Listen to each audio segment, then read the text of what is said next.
ಬೆಳಗಾವಿಯ ಕಿತ್ತೂರು ರಾಣಿ ಚೆನ್ನಮ್ಮ ಮೃಗಾಲಯದಲ್ಲಿ ಕೃಷ್ಣ ಮೃಗಗಳ ಮಾರಣ ಹೋಮ ಮುಂದುವರೆದಿದೆ. ಮೃಗಾಲಯದಲ್ಲಿ ಭಾರಿ ಆತಂಕದ ವಾತಾವರಣ ನಿರ್ಮಾಣವಾಗಿದೆ. ಎಚ್ಎಸ್ ಬ್ಯಾಕ್ಟೀರಿಯಾ ಸೋಂಕಿಗೆ ಮತ್ತೊಂದು ಕೃಷ್ಣ ಮೃಗ ಮೃತಪಟ್ಟಿದ್ದು ಸಾವಿನ ಸಂಖ್ಯೆ 31ಕ್ಕೇರಿದೆ. ಕಳೆದ 4 ದಿನಗಳ ಅವಧಿಯಲ್ಲಿ 31 ಕೃಷ್ಣ ಮೃಗಗಳು ದಾರುಣವಾಗಿ ಮೃತಪಟ್ಟಿವೆ. ಉಳಿದ 7 ಕೃಷ್ಣ ಮೃಗಗಳನ್ನು ಉಳಿಸಿಕೊಳ್ಳೋದಕ್ಕೆ ಅರಣ್ಯ ಇಲಾಖೆ ಅಧಿಕಾರಿಗಳು ಹರಸಾಹಸ ಪಡ್ತಿದ್ದಾರೆ. ತಜ್ಞ ವೈದ್ಯರಿಂದ ಕೃಷ್ಣ ಮೃಗಗಳಿಗೆ ಚಿಕಿತ್ಸೆ ಮುಂದುವರೆದಿದೆ.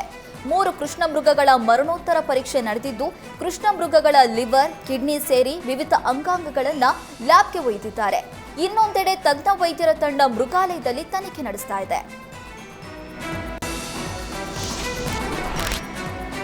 ಕೃಷ್ಣ ಮೃಗಗಳ ಸಾವು ಪ್ರಕರಣ ಸಂಬಂಧ ಅರಣ್ಯ ಇಲಾಖೆ ಅಧಿಕಾರಿಗಳ ಜೊತೆಗೆ ಜಿಲ್ಲಾ ಉಸ್ತುವಾರಿ ಸಚಿವ ಸತೀಶ್ ಜಾರಕಿಹೊಳಿ ಸಭೆ ನಡೆಸಿದರು. ಕುವೆಂಪು ನಗರದ ನಿವಾಸದಲ್ಲಿ ನಡೆದ ಸಭೆಯಲ್ಲಿ ಕರ್ನಾಟಕ ಮೃಗಾಲಯ ಪ್ರಾಧಿಕಾರ ಅಧ್ಯಕ್ಷ ರಂಗಸ್ವಾಮಿ, ಡಿಎಫ್ಒ ಕ್ರಾಂತಿ, ಎಸಿಎಫ್ಗಳ ಭಾಗಿಯಾಗಿದ್ದರು. ಯಾವ ಕಾರಣಕ್ಕೆ ಕೃಷ್ಣ ಮೃಗಗಳು ಸಾವಿಗೀಡಾಗಿವೆ, ಯಾವ ರೀತಿ ಮುನ್ನೆಚ್ಚರಿಕೆ ಕ್ರಮಗಳನ್ನು ತೆಗೆದುಕೊಂಡಿದ್ದಾರೆ ಅಂತ ಸತೀಶ್ ಜಾರಕಿಹೊಳಿ ಅರಣ್ಯಾಧಿಕಾರಿಗಳಿಂದ ಮಾಹಿತಿ ಪಡೆದರು.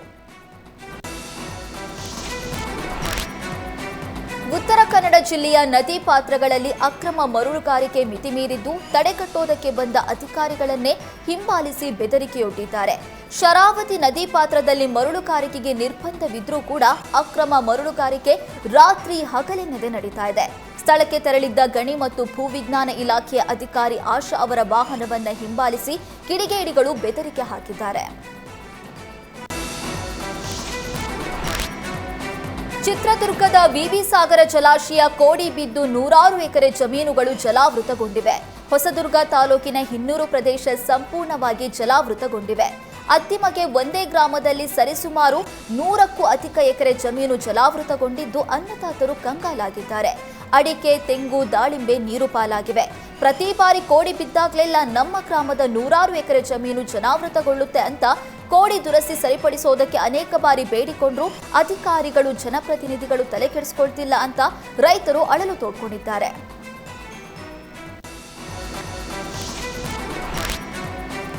ದೇವರಿಗೆ ಕೈ ಮುಗಿದು ಹಿಂದೆ ತಿರುಗುವಷ್ಟರಲ್ಲಿ ಖದೀಮನೊಬ್ಬ ಟೆಕ್ಕಿಯ 15,000 ರೂಪಾಯಿಯ ಶೂ ಎಗರಿಸಿದ್ದಾನೆ.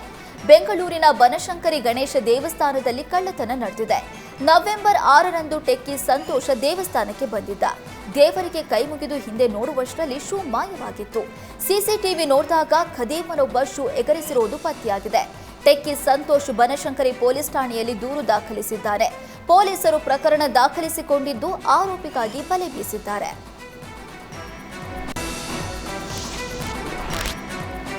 ಬೆಂಗಳೂರಿನಲ್ಲಿ ಮೊಬೈಲ್ ಶಾಪ್ಗೆ ಬೆಂಕಿ ಬಿದ್ದು ಹೊತ್ತಿ ಉರಿದಿದೆ. ಬಾಣಸವಾಡಿ ಬಳಿಯ ಜಯಂತಿ ಸರ್ಕಲ್ನಲ್ಲಿರುವ ಮೊಬೈಲ್ ಶಾಪ್ನಲ್ಲಿ ಅಗ್ನಿ ಅವಘಡ ಸಂಭವಿಸಿದೆ. ಬೆಳಗಿನ ಜಾವ 4:30ರ ಸುಮಾರಿಗೆ ಶಾರ್ಟ್ ಸರ್ಕ್ಯೂಟ್ನಿಂದ ಬೆಂಕಿ ಬಿದ್ದಿದೆ. ಘಟನಾ ಸ್ಥಳಕ್ಕೆ ಅಗ್ನಿಶಾಮಕ ಸಿಬ್ಬಂದಿ ಭೇಟಿ ನೀಡಿ ಬೆಂಕಿ ನಂದಿಸಿದ್ದಾರೆ. ಹೈಸ್ಕೂಲ್ ಮಕ್ಕಳು ಹಾಗೂ 10ನೇ ತರಗತಿ ವಿದ್ಯಾರ್ಥಿಗಳಿಗೆ ಪಿಯು ಉಪನ್ಯಾಸಕರು ಪಾಠ ಮಾಡೋದಕ್ಕೆ ಶಿಕ್ಷಣ ಇಲಾಖೆ ಸುತ್ತೋಲೆ ಹೊರಡಿಸಿದೆ. ಶಿಕ್ಷಣ ಇಲಾಖೆ ನಿರ್ಧಾರಕ್ಕೆ ಪಿಯು ಉಪನ್ಯಾಸಕರ ಸಂಘ ವಿರೋಧ ವ್ಯಕ್ತಪಡಿಸಿದೆ.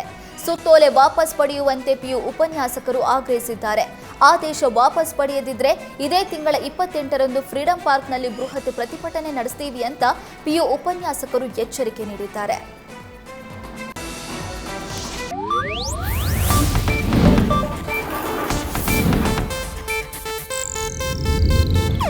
ಇದು ಏಷ್ಯಾನೆಟ್ ನ್ಯೂಸ್ ನೆಟ್ವರ್ಕ್ ಪ್ರಸ್ತುತಿ.